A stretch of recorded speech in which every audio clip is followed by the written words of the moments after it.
আলু ভর্তা বেগুন ভর্তা তো অনেক খেয়েছেন বন্ধুরা, তবে এইভাবে একবার শিম ভর্তাটা করে দেখুন, খেতে কিন্তু অপূর্ব লাগে। আর এটা দিয়ে কিন্তু সব ভাত খাওয়া হয়ে যাবে। এই শিম ভর্তাটা করার জন্য আমি এখানে বেশ কতগুলো শিম আর কতগুলো বড়ি, 4টে শুকনো লঙ্কা, একটা গোটা পেঁয়াজ নিয়ে নিয়েছি।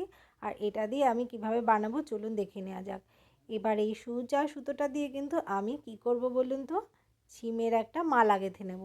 দেখুন এইভাবে শিম দিয়ে একটা মালা গেঁথে নিয়েছি। এবার হয়তো ভাবছেন এই ছিম দিয়ে আমি মালা কেন গাঁথলাম, আর এই মালাটা দিয়েই বা আমি কি করব। এই ছিমের মালাটা আমি এখন ভাতের হাঁড়ির মধ্যে দেব, আর এই ছিমগুলো আমি ভাতের মধ্যেই সেদ্ধ করব। তাহলে কিন্তু এই ভর্তাটা খেতে ভীষণই ভালো লাগবে। এটা যদি আপনারা মনে করেন এমনি শুধু জলের মধ্যেও সেদ্ধ করে নিতে পারেন, তবে এইভাবে যদি ভাতের হাঁড়ির মধ্যে দিয়ে সেদ্ধ করা যায় খেতে কিন্তু বেশ ভালো লাগবে। তাই আমি ছিমগুলোকে মালা গেঁথে ভাতের হাঁড়ির মধ্যে দিয়ে দিলাম, তাহলে আমার খুঁজে পেতে সুবিধা হবে। দেখুন ভাতটা প্রায় হয়ে এসেছে, আর শিমগুলো কিন্তু আমি এবার আগে থেকে তুলে নেব ভাতের ফ্যান ঝরানোর আগে। শিমটা সুন্দরভাবে সেদ্ধ হয়ে গেছে, এটাকে আমি তুলে নিয়েছি। এবার কড়াইয়ে দিয়ে দিয়েছি বেশ খানিকটা রিফাইন তেল, আর এই তেলের মধ্যে আমি এই বড়ি আর শুকনো লঙ্কাগুলো একটু লাল লাল করে ভেজে তুলে নেব।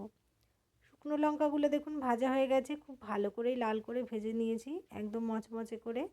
এবার এগুলো তুলে নিয়ে আমি বড়িগুলো একটু ভেজে নেব লাল লাল করে।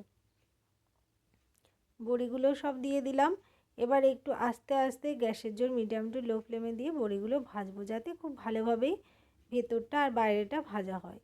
গ্যাসের জোর দিয়ে যদি আমি বড়িগুলো ভাজি তাহলে বাইরে থেকে লাল হয়ে যাবে, আর ভেতরটা কিন্তু একেবারেই ভাজা হবে না। তাই মিডিয়াম টু লো ফ্লেমে দিয়ে বড়িগুলো ভেজে নিতে হবে। এবার দেখুন মালা থেকেও কিন্তু আমি ছিমগুলো খুলে নিয়েছি, আর ছিমগুলো একটি পাত্রের মধ্যে নিয়ে নিয়েছি। আর ছিমের মধ্যে আমি এখন একটা কাঁচা পেঁয়াজ সরু সরু করে কেটে দিয়ে দিলাম এই ছিমের উপরে, আর দিয়ে দিলাম ভেজে রাখা যে শুকনো লঙ্কা, আর দিয়ে দিলাম পরিমাণ মতো লবণ। এবার দিয়ে দেব কাঁচা সর্ষের তেল।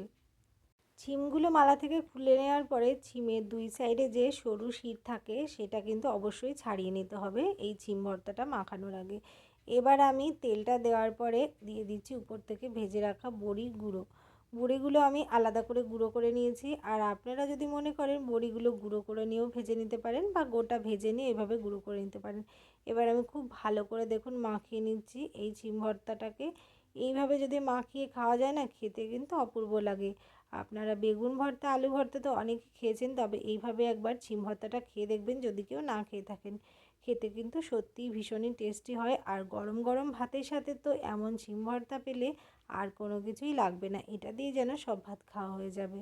বন্ধুরা, কেমন লাগলো আজকের আমার এই খুব সাধারণ ছোট্ট রেসিপি ভিডিওটা কমেন্ট করে জানাতে ভুলবেন না। আর যদি ভালো লেগে থাকে তাহলে অবশ্যই একবার বাড়িতে এইভাবে ট্রাই করে দেখবেন, খেতে কিন্তু সত্যিই অসাধারণ। ভালো লাগলে প্লিজ একটা লাইক কমেন্ট করবেন, আর বন্ধুদের সাথে শেয়ার করতে একেবারেই ভুলবেন না। সবাই ভালো থাকুন, সুস্থ থাকুন, আবার আসবো নতুন কোনো রেসিপি ভিডিও নিয়ে। ধন্যবাদ সবাইকে।